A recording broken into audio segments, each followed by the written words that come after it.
पे मेरा उत्पादन, पहला नहीं, उत्पादन नहीं गिरना चाहिए, दूसरा मेरा खर्चा कम चाहिए, तीसरा सबसे जरूरी, ये जमीन के लिए हजारों लाखों लोगों ने अपने खून बहाए हैं और अभी भी बॉर्डर पे मेरे जैसे न जाने कितने वहां पे रोज शहीद हो रहे हैं। किस जमीन के लिए, किसके लिए? देश के लिए। देश कौन है? हम सब। और जिस मिट्टी के ऊपर बैठे हो, ये मिट्टी के लिए वो आदमी लड़ रहा है। एक आदमी मिट्टी बचा रहा है और एक आदमी मिट्टी खराब करने पे तुला हुआ है कि मैं इसको बर्बाद करके छोड़ूंगा मिट्टी को। तो हमें उस बर्बाद वाली श्रेणी में नहीं आना है। उसको हिंदी में बड़ा गलत शब्द बोला जाता है, वो मैं नहीं बोलूंगा यहाँ। जो देश को बर्बाद करे उसको क्या बोलते हैं आप सभी को पता है, लेकिन हम जानबूझ के नहीं कर रहे। हमें ला दिया गया है उस परिस्थिति में कि हमारी समझ ही नहीं आ रहा है कि मैं अब करूं तो क्या करूं। मैं गलत तो नहीं कह रहा, जानबूझ के कोई अपना खेत खराब नहीं करना चाहता, लेकिन हमें धीरे धीरे पिछले 60 सालों में ऐसी परिस्थिति में लाके खड़ा कर दिया कि एक हाथ में बंदूक दे दी, एक में तलवार, दोनों से एक तो चलानी, तो हिंसा तो होगी।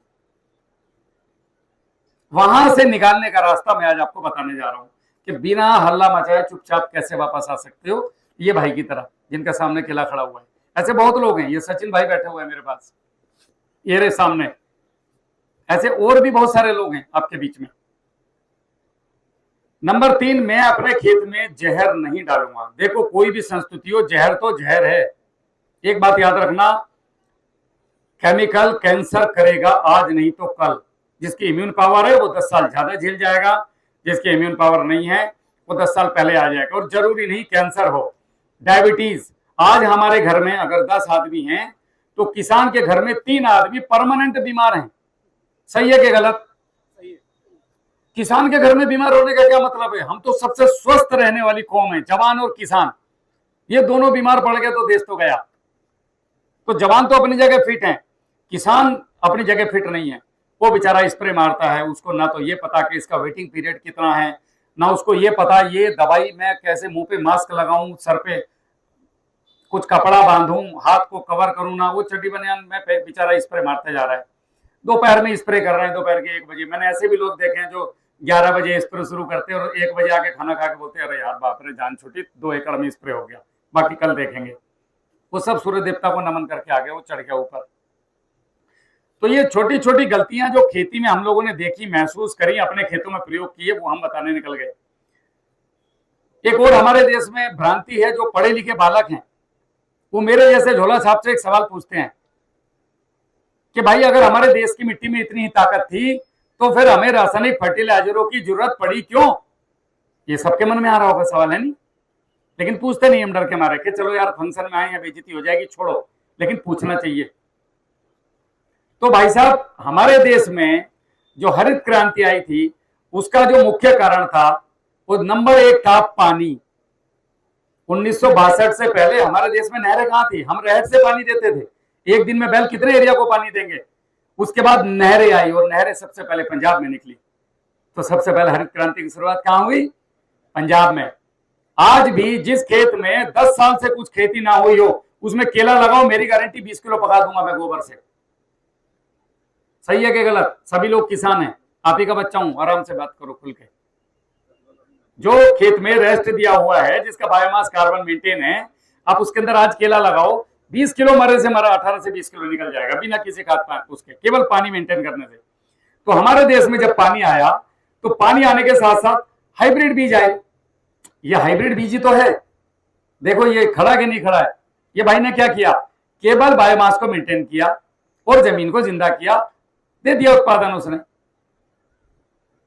उस समय में भी ये हो सकता था, लेकिन प्रथम विश्व युद्ध में और दूसरे विश्व युद्ध में जो आपका यूरिया है, इसका प्रयोग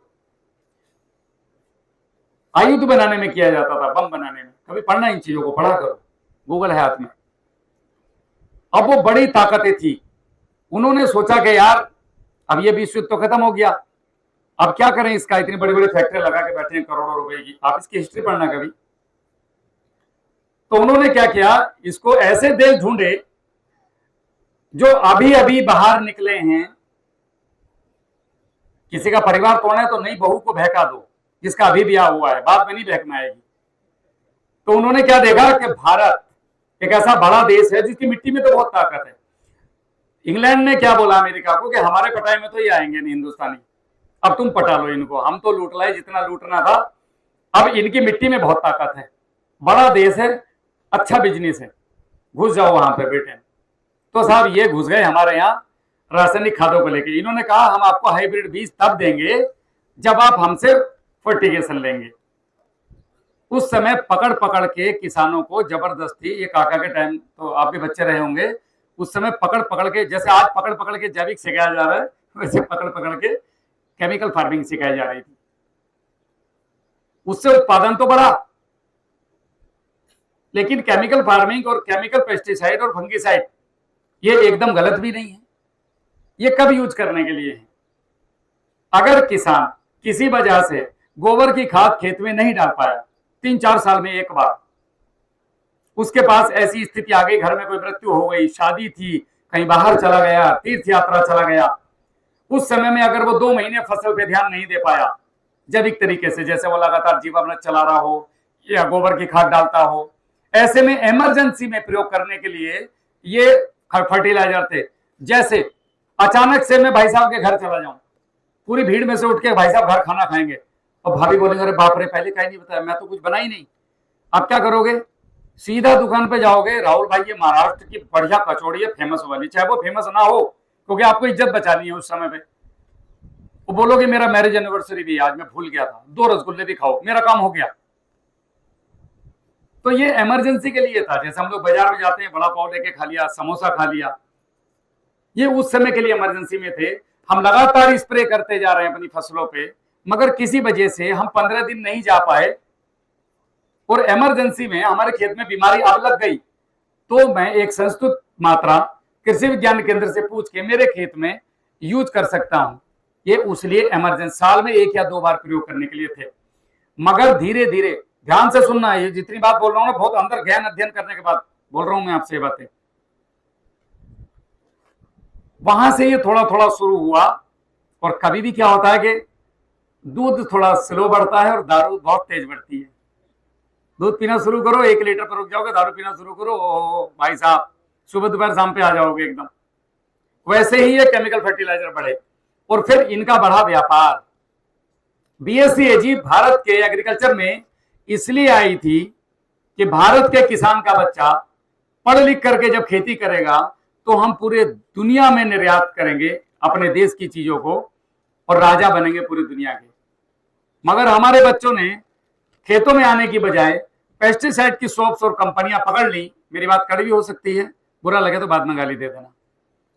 पेस्टिसाइड की कंपनियां पकड़ ली।